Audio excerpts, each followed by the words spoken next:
listening to the Reckless Takes Podcast, covering sports, lifestyle, and nearly everything in between. Buckle up, boys and girls. It's time to get reckless. Today's episode of the podcast is brought to you by freezersports.com. Whether you are a new or experienced sports gambler, if you have not used a consultant site, you are missing out. Freezersports.com utilizes advanced machine learning technology to predict sporting events and find you value lines. Visit the website today, that's freezersports.com, to view their predictions from their NHL, NBA, and MLB models, all for free. Yes, for free. Freezersports.com. Shut up and sit down. Ladies and gentlemen, welcome back to the Reckless Takes Podcast. I am your host, Kyle, and I am here with my boy. It's your boy, Randy, a.k.a. the Giblet King, coming back at y'all with another one. Hope y'all having a wonderful day. I hope y'all are as excited as me and my co-host are for the NFL season to finally be here, baby.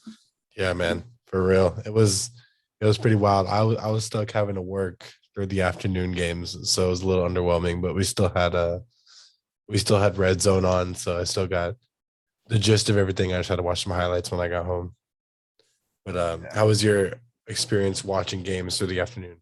It was great. We went over to Marissa's grandparents' house, had some good barbecue. I was able to watch the Saints game. Who that nation, baby, you know what it is. If you don't, you know what it isn't. You know what I'm saying? Yeah, it was fun though. And then when I got home, I was able to relax and watch the night game. And unfortunately, it wasn't very entertaining, but hopefully Monday Night Football will be better. Because that Bears game was fucking terrible. But let's jump into it. So it feels like it's been forever since Thursday, but Thursday was kickoff night, the Cowboys and Bucks. We're not going to talk about every game individually, but I wanted to especially talk about that game, not only because obviously it was a Cowboys game and I was all about it, but it was just like one of the better games to start off a season that I can remember. What'd you think about it? I thought it was good, man. As a Cowboys hater, I thought Dak looked great. Coming off that injury, there's a lot of questions, and then he comes out and plays like a $40 million quarterback. Yeah. Goes toe-to-toe with Tom Brady, and that's another thing, man. Tom Brady's 100 years old, and he's still slinging the rock. But one thing I would say that I didn't like was Zeke. They didn't feed the man. They need to feed the guy. Yeah. I get it. Dak was hot, but you still got to feed your guy. Yeah, Zeke only 11 carries, 33 yards. Only 5 fantasy points. Yeah, anyone who's a fantasy owner was fucking dejected. But yeah, I kind of chalked it up to, and maybe it's just me being a Cowboys optimist, of course.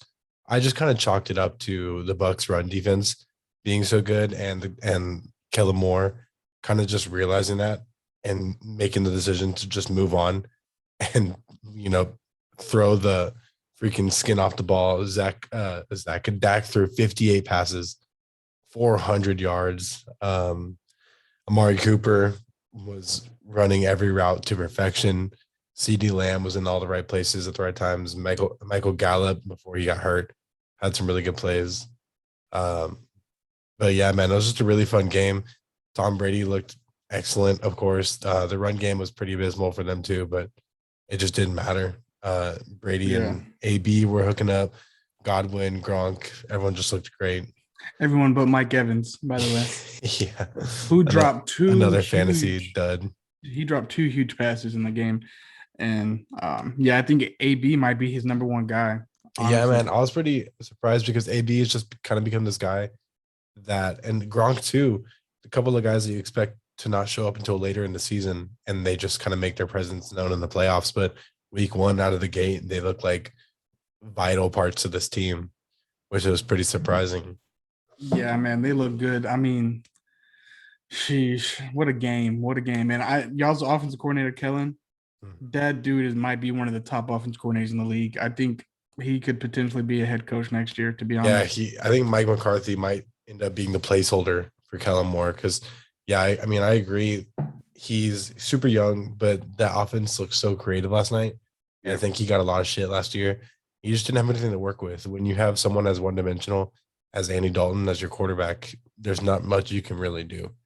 And so now with this great skill group and with versatile guys like Cedric Wilson and Tony Pollard as your depth, there's all kinds of different sets you can run and motion plays you can run. So yeah, I mean, I'm really excited for the Cowboys season. Luckily, the NFC East didn't have a great day yesterday, so we're not too far behind. Except the Eagles. The Eagles had a wonderful day against the Falcons secondary, of course. But yeah, other than that, let's go ahead and jump into. We're gonna do this thing where essentially, I had this idea. Me and Randy didn't really go in depth about the idea, but I want to kind of every like 3 or 4 weeks come up with a couple of individual like creative awards that we're gonna give out, and maybe every 3 or 4 weeks we'll change them up.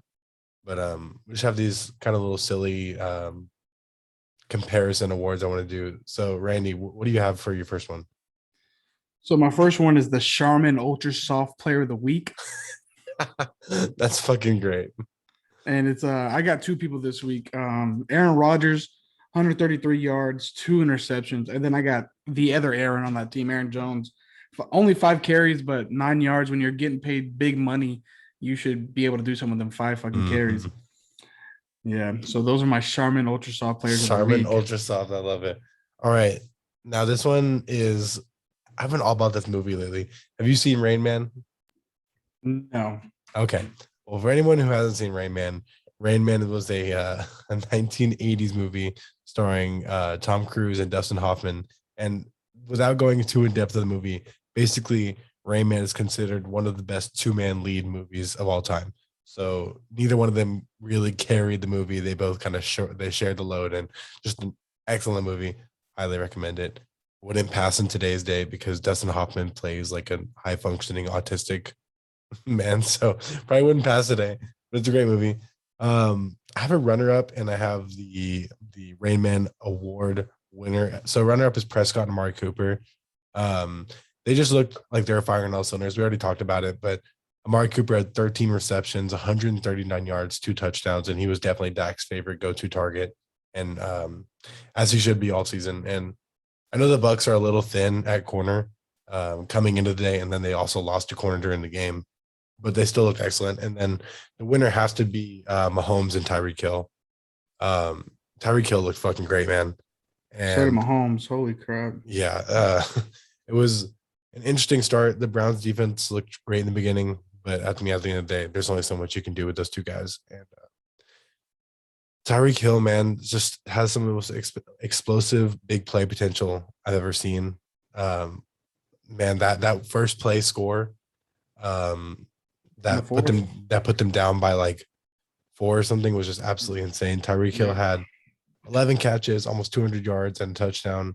Mahomes went 27 for 36, 337 yards. Yeah, I mean, those are easily my Rain Man Award winners of the week. What's your next one? So my next and last award is Weird Flex, but okay. To me, this is a guy that I wasn't really looking at, and then he comes in and flexes on me, makes me look goofy. It's going to be Cooper Kupp. 7 catches, 108 yards, 1 touchdown. Going to this game, I thought it was going to be Robert Woods, and yeah, me too. I was pretty disappointed. And then Cooper Kupp comes and just steals the show, and then obviously Van Jefferson. But yeah, Cooper Kupp, weird flex, but okay. I love that one. So this next one is my Wendy's award. So the Wendy's award, here's the way that I've always seen Wendy's. It's you don't have it for like 6-7 months, right? Because it's the lesser on the fast food chain, right? Yeah. And you try it, and you're like, you pull up to the menu, you're like, oh, hold up, like the Dave's Double is really good. You're like, their nuggets are actually pretty good. Wait, they have spicy nuggets now? Wait, Frosties are really good. Like, you see the menu, you're like, what? This isn't bad. And you start going back, right? And so my Wendy's award winner of the week is the veteran quarterbacks of the NFL. They surprised me today. I kind of had completely turned my head to anyone that wasn't top 15. And some of these guys that are just run-of-the-mill quarterbacks had great days. I have the stat lines here, but Jared Goff, 38 for 57, 388 yards, 3 touchdowns. On a Niners defense, supposed to be pretty good, right? Daniel Jones, other than that fumble toward the end of the game, He looked perfectly fine. 23 for 37, 287 yards and a touchdown. Kirk Cousins, Mr. Choke, every year. He didn't pull it out, but I don't think it was his fault. 36 for 48, 251, 2 touchdowns. Carson Wentz, like one of the most hated men in the NFL. 25, 38, 251, 2 touchdowns. Tyrod Taylor, I know you're excited about that one. Sirski. 21 for 33, 291 yards, 2 touchdowns, put up 37 on the Jags. And Teddy Bridgewater is my last one. 28 for 36, 264, and 2 touchdowns on another defense, and the Giants is supposed to be pretty good this year. So Bro, I was just Teddy Bridgewater looked fucking good. I was so caught off guard by all of these quarterbacks that had just kind of I would say the 16 to 23 range that we just weren't expecting a whole lot from. They really showed out. They looked really good. And I think the one that caught me most off guard was Tyrod Taylor. And, he's playing the Jags, so take that with a grain of salt. But to be someone who for the last 5 years has been completely irrelevant and feels like he catches the worst luck at every stop, to come out and make a statement like this with all the Deshaun Watson stuff going on, it was super impressive. Yeah, mine was Teddy for sure. I watched that game because Marissa's uncle's a Giants fan, and Teddy looked fucking amazing. Third downs, he was making the right throws. He really didn't make no mistakes. He didn't really take any sacks. He looked mobile. He was throwing downfield. Yeah, I was fucking even though that KJ Hamler can't catch, but he looked great. I want to do some week 1 overreactions. This is one of the best things about football is watching 16 games and then, changing your Super Bowl predictions based off of it, essentially. I'll do my first overreaction. I think Tua is still not an NFL-ready quarterback. I was pretty optimistic coming in from the offseason, not expecting a top 10 quarterback, but expecting competence to go along with a Dolphins team that I think is fairly win ready. And Tua just looks super uncomfortable, man. I don't know how else to say it. It seems like Brian Flores really tried to trust him, which was one of my main critiques last year, was that it was clear that the offensive team didn't trust him in big situations. And it looks like they tried. He's so uncomfortable in the pocket. He scrambles too early. He has no awareness within it. There were a couple of really bad sacks where he had no idea what was coming. And they won the game, but I think that was more about really, really poor execution on the Pats' part. Did you watch that game at all? I watched a little bit. I watched when Tua, they were up, and then Tua made this ridiculous, stupid fucking throw that he shouldn't have made. Tua, didn't he go ahead and offer the world for Deshaun? They just need to do it. Just go and get it over with. Tua, 16 for 27, 202 touchdowns. 202 yards, 1 touchdown. Jalen Waddle looked good. I can say that about the game. Yeah. Waddle ran some good routes. Devontae Parker is up to his usual mediocrity. But Mike Gesicki was nowhere to be found. Yeah, that was a big fantasy bust for me. Luckily, I didn't need him. But what'd you think about Mac Jones? He looked okay. Yeah, I think at least he looked more comfortable in the pocket than Tua. And people are going to hear that a lot from me this season. That's something that I really value in a quarterback is pocket awareness. And as fun as it is, and as much as it can help your team to scramble and create that versatility, I think that the root of the game is being comfortable in your pocket. Yeah. What's your first overreaction? The future of the Eagles is Jalen Hurts and Devontae Smith. Tell me why I also have a Jalen Hurts take as my next one. Go. Let me hear your argument. So Jalen Hurts, 27 for 35, 265 yards, 3 touchdowns, 62 rushing yards. Devontae Smith, 6 catches, 71 yards, and 1 touchdown. These guys looked really good. I get it. It was against the Falcons and stuff, but to be fair, the Falcons defense did look good at times. But man, they look real good. And I think Jalen Hurts proved to some people wrong that he can actually throw the fucking ball. He was throwing some accurate shit. There was a throw to Dallas Goedert. They were on the 10-yard line. He threw to Dallas Goedert. He was on the run. It was a great catch by Goddard, but it was a fucking great throw by Jalen Hurts. And then Devontae Smith, he's not too skinny to fucking run. He's not too skinny for the NFL. He was taking hits. He can run routes. He's fast as shit. He might be the next Tyreek Hill. I was very wrong about Devontae. And so I love Devontae Smith. I was wrong about him in as far as week 1 goes. I told 2 people not to play Devontae Smith at flex, and both are very upset. I just thought it was going to be kind of like LaMelo Ball's debut in the NBA, where he went over 10. It looked cool, but he was bad because it's kind of like the welcome to the NBA moment, right? I'm going to guard you up like you're the big talk, but this is the big leagues now. I thought that corners were going, and of course it's the Falcons corners, but I thought corners were going to play him really tough, and when it would want to make a statement that they're going to shut down the Heisman. This isn't college anymore. But he just kind of had his way. And I mean, he looked great. But yeah, my overreaction is that Jalen Hurts may end up being a top half quarterback this year. And that's not in the elite conversation, but going off this performance, even if he had 3 quarters of this performance, it would have been a really good week for him. So, and this offense just looked really versatile. Miles Sanders, another guy I was sleeping on, he's really good. And they're a smaller offense, obviously, with Sanders and Hurts and Devontae. But they're just so quick and versatile that I think they can really find their way through this season. What they did with Goddard and Ertz, man, they look good. Ertz looked good. Goddard looked good. This team looks good. Unfortunately for you and the Cowboys, but yeah. I mean, it was. Yeah. I haven't looked at the schedule, but hopefully the schedule doesn't shake out well. My next overreaction is we may have severely overrated Jonathan Taylor as just an entire society. So look, Jonathan Taylor was ranked really highly as far as just a player and as far as a fantasy player. And he had some really great games last year. I think he finished the season with a 250-yard game. And that was kind of what we carried into the offseason as our opinion of him. He had a couple of 100-yard games, but he had, I was looking at it earlier, like 7 or 8 under 50-yard games as well. Yeah. And so I'm not sure, and I don't think I had him in the top 10. If he was, it was on the lower end.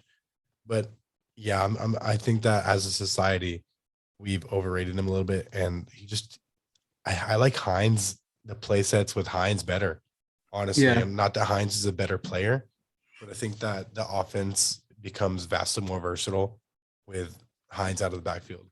And they ran a couple of 2-back sets with Taylor and Hines, and I think that's the ultimate versatility because Jonathan Taylor is a little bit better at the power running, and Hines is one of the better pass catching backs in the league. But that's my Jonathan Taylor take. My next one is Urban Meyer and the Jags are done already. I love this one. This is the polar opposite of last year when they won their first game and they were like hyping it up on Twitter, and then they lost every game for the rest of the year. They're done. Trevor, out of all the young quarterbacks, he looked the worst. He threw 3 interceptions. Urban Meyer, I was watching a podcast or listening to a podcast earlier. There's already a bet in Vegas that Urban Meyer is going to be back as a college coach by week 10. I feel like if he leaves, it'll just be to stop coaching entirely. Maybe. I mean, they looked bad. And against a team that was before the season rated as the worst roster, was supposed to have the worst record. And they just look bad. I mean, overall on paper, the Jags have a better roster, better QB, better receivers, better defense. And yeah, they really let me down in our picks league. Did you pick them as well, or did you pick the Texans? I picked the Jags. Yeah. Too. They fucked me. But yeah, so do you have any more, or is that it? I got one more. Okay, let me hear it. The Rams are Super Bowl favorites and have found their missing piece. I like this. So the Rams, when the trade went down and they got Stafford, there was a good 2 weeks where they were the Super Bowl favorites over like Tom Brady, over Patrick Mahomes, and they kind of cooled off. I think that the take became a little too popular, and when that happens, people kind of back off because that's just how it always seems to go. But after yesterday, I think it may have been justified all along.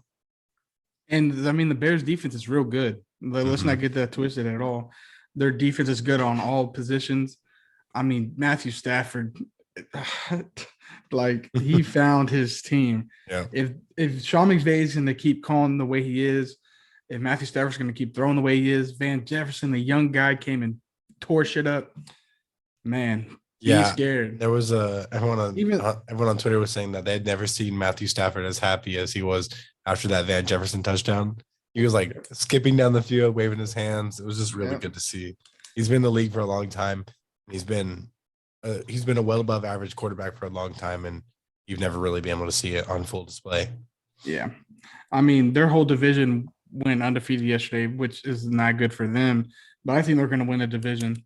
I mean, I guess it's hard to say that because Kyler looked good. Kyle looked excellent. Russell Wilson was up to his usual first 5 games MVP shit.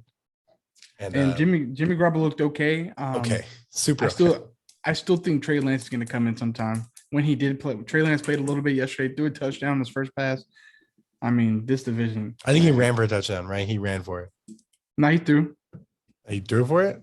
Yeah, his first pass was a touchdown. Oh shit! So he had 2 touchdowns because he also ran for one. Oh, then yeah, 2. Jeez. Yeah. I'm gonna fact. By the way, I'm gonna fact check you on that. I'm pretty sure it was a throw. Maybe not. Maybe I'm drunk. Let's see.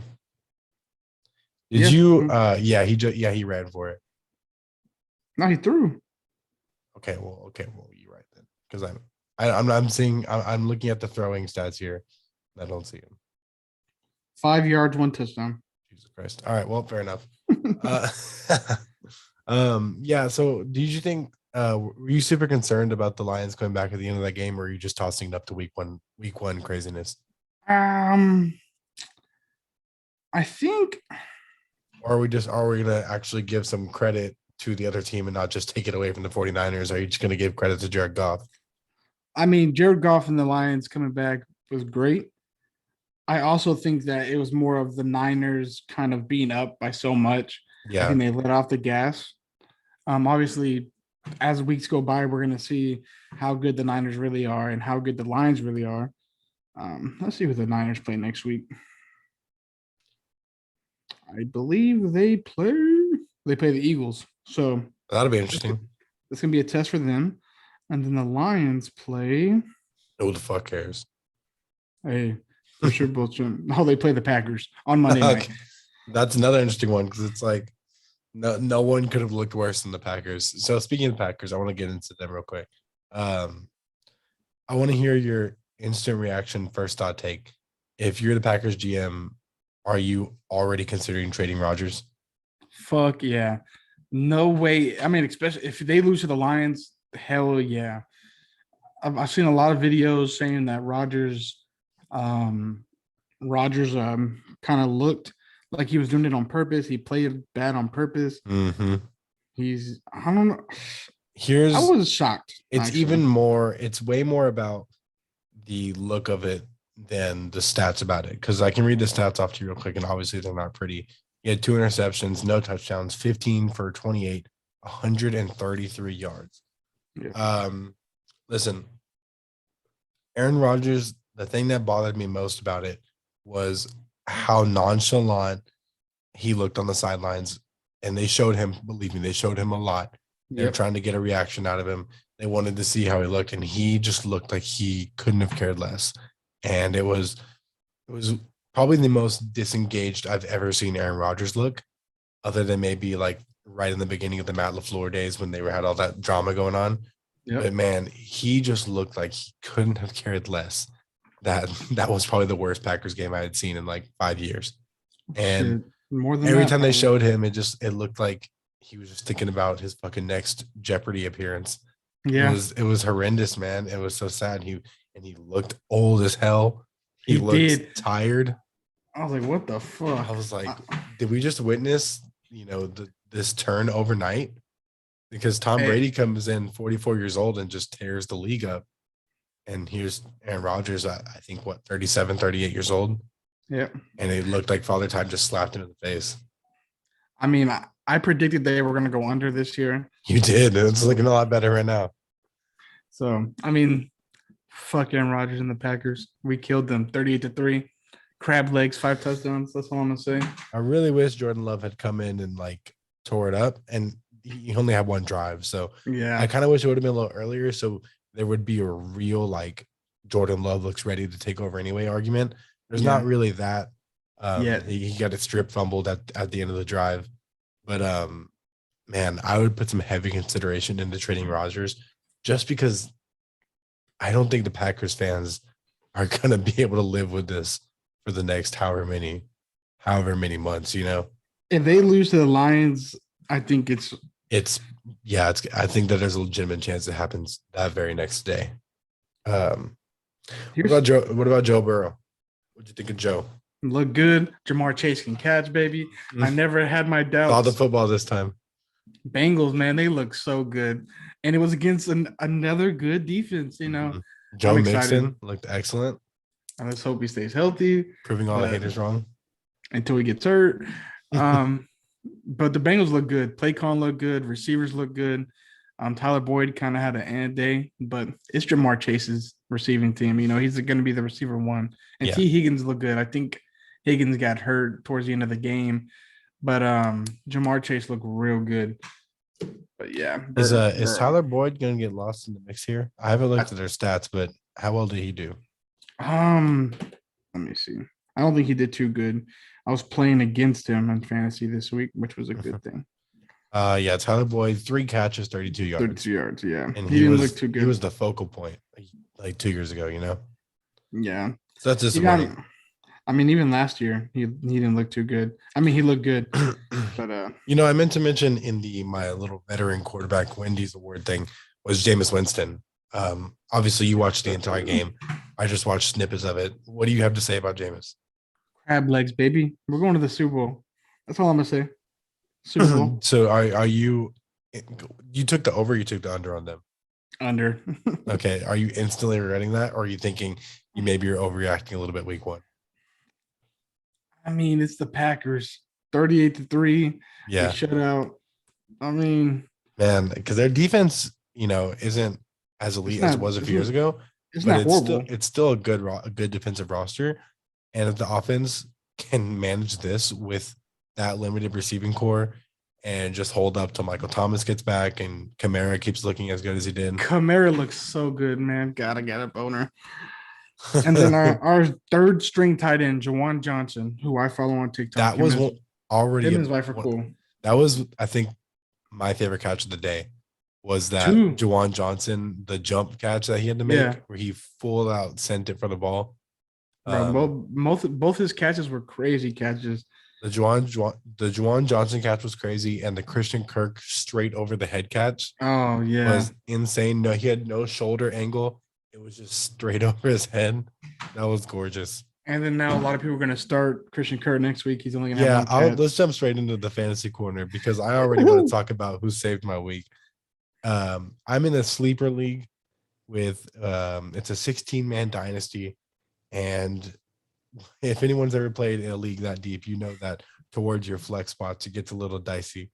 And my flexes were Gerald Everett, Christian Kirk, and Jalen Reagor, who all looked absolutely excellent. Gerald Everett only had 2 receptions, but he had a touchdown. Reagor also a touchdown off of 6 catches.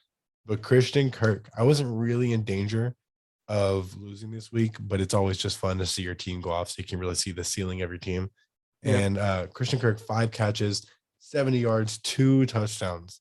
And, man, I think he's just really going to take advantage of Kyler Murray's improved arm this year. I think Kyler Murray was actually way more hurt than we realized in the second half of last year. Yeah. And I think this might have been proof of that. And so I think that he might be in for a really big season. And I was a little worried that there wouldn't be enough to go around for that pretty good receiving core. But it's looking like there is because, you know, that's a pretty deep receiving team, especially with Rondale Moore coming in after the draft as well. Yes, sir. Man, did Moore do anything? I think Moore only had like 1 catch, right? Yeah, but I think when the season gets on, he's gonna get more looks. I mean, right now it's hard. I mean, all it's gonna take is 1 injury, and all of a sudden he's gonna be getting like 5 targets. Exactly. Let's go over some injuries real quick. I want to ask you which one you think is the most impactful. Raheem. Right off the bat, Raheem Mostert, who is also what ruined my week in fantasy. I still won that league, but within the first 5 minutes, he was out. He's going to be out for, I believe it was 4 to 6 weeks. Yeah. Oh, up to 8 weeks. Up to 8 weeks. Jesus Christ. Yeah, I'm thinking of Jerry Jeudy, who has a high ankle sprain, which I believe is 4 to 6 weeks. Screwed me. I mean, I had him on my bench, but man, he was looking good. I was like, all right, next week he's in my lineup. Nope. Yeah. So I'm gonna try to work a trade. I'm gonna try Ryan to trade Fitzpatrick is out 3 to 6 weeks. It's a pretty wide timetable. But that works good for me, baby. Taylor Heineke card, man, looking real good right now. Yeah, I know. My Taylor Heineke, man, I shouldn't have given you that shit. I was immediately thinking about that. The first thing when I saw Heineke take his first nap, I was like, that fucking Prism card, man. So Taylor Heineke, he looked all right when he came in. We might see RG3 go back to Washington. He made a post on Instagram. Did he really? Yeah, with him in his Washington uniform. He said, make the call. That's hilarious. The 49ers also lost Jason Barrett to a torn ACL. Sad. So Shanahan mentioned that Richard Sherman is a possibility to return to the roster. I think you really can't go wrong bringing back Sherman. Mekhi Becton, New York Jets. Obviously, this isn't a fantasy implication or anything, but he suffered a knee injury that they think could be serious, something with the MCL. Rest of them aren't huge implications. I think Jeff Okudah for the Lions, they have absolutely no one that they can lose for either side of the ball. Yeah, so he's out for the season. Yeah, they lost their best corner to an Achilles injury.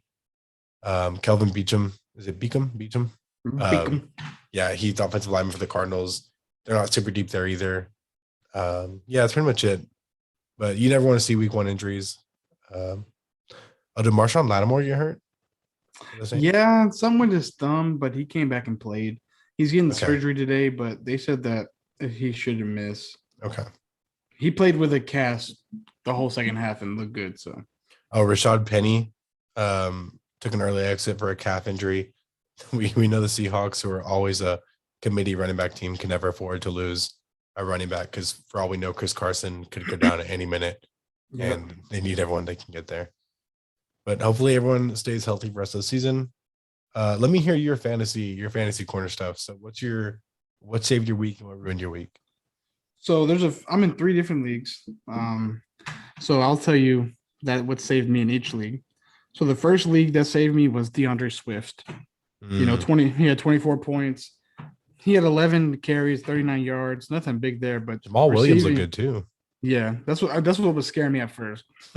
But the receiving, he had 8 catches, 65 yards, and 1 touchdown receiving, which saved me. The next league, let me go to it, was Jalen Hurts. 264 yards, 3 touchdowns, 63-yard rushing. He had 28.7 points. He helped me. And I know you were nervous coming in with Hurts as your starting quarterback. I was, but you know what?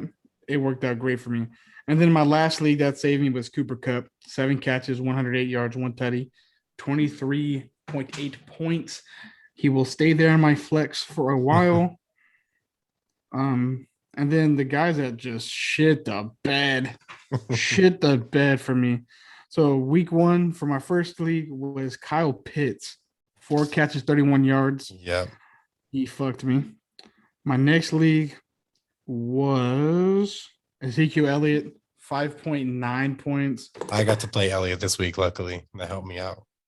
And then my other one, 2 players shit the bed. I'm winning every league. I'm winning every league this week for my matchups. But these 2 guys on one team, don't know how I won. Was Aaron Jones, only 4 points, and then Marquise Callaway, 1 point. Fucked me.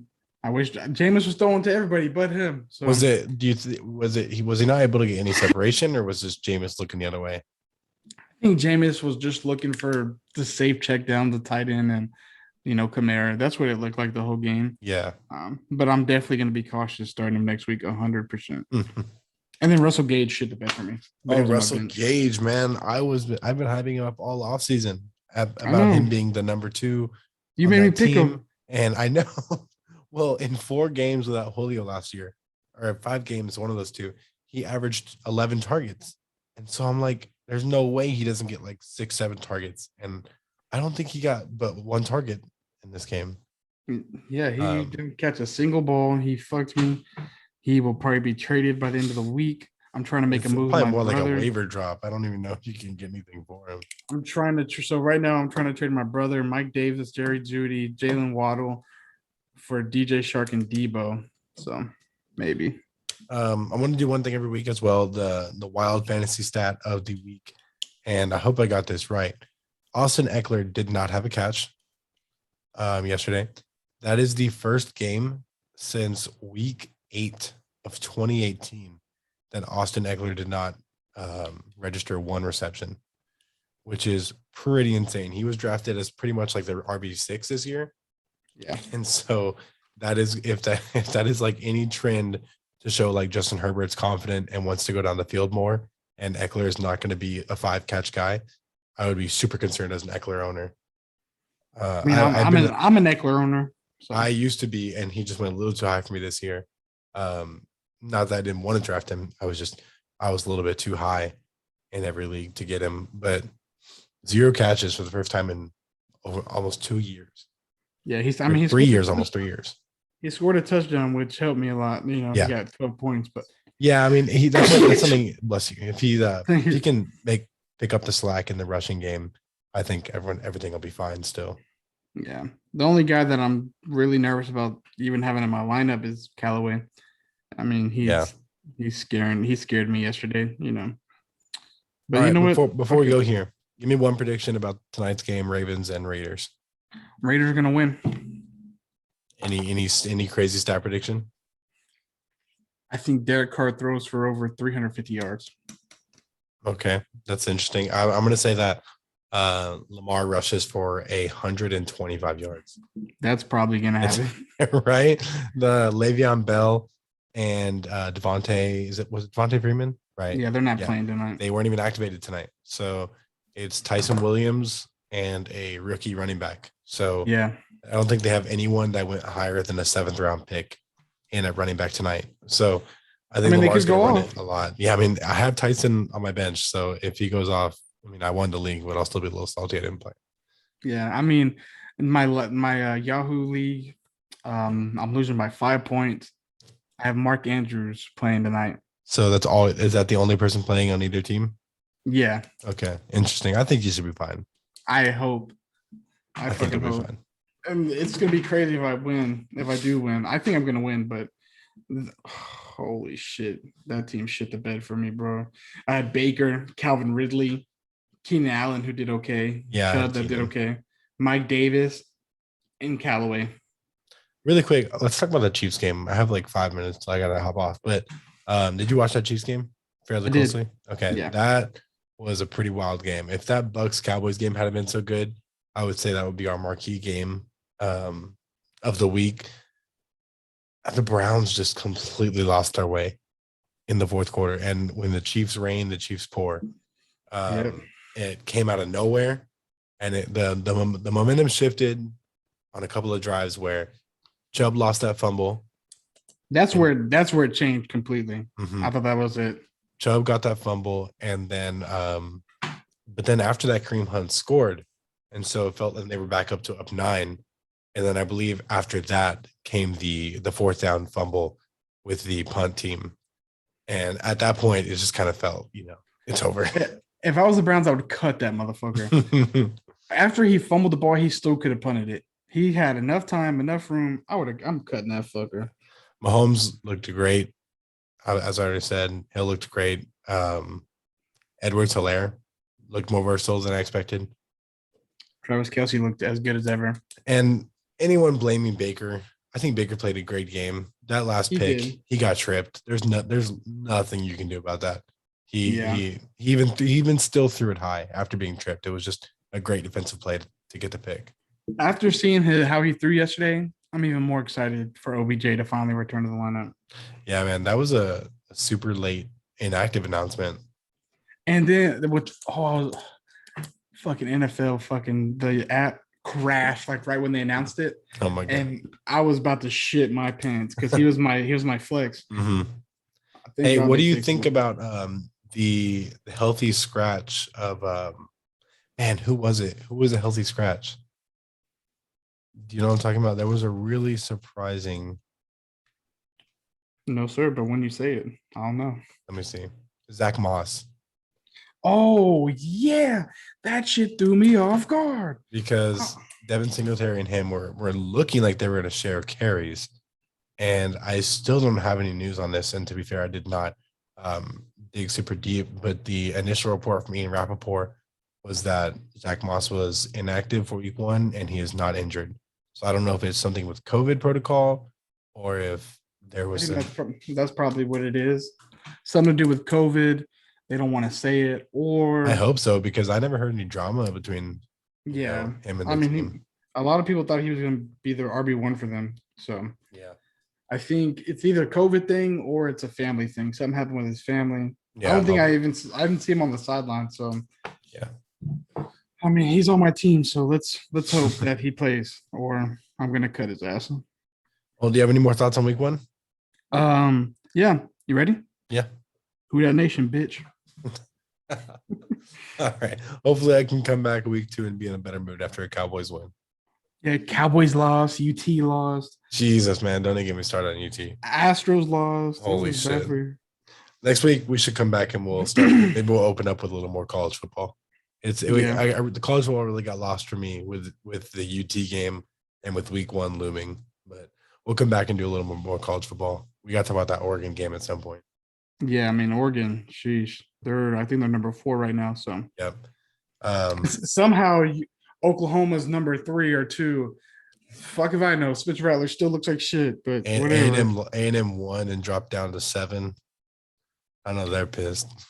College rankings are stupid. Fucking Bama's playing high school teams. Mercer. Mercer, I think, was a D2 last year. Like, this shit is ridiculous. And Clemson somehow is number 6. Like, fuck off. A&M should definitely be over them. Penn State should be over them. Florida, UCLA. UT should be like top 5. No.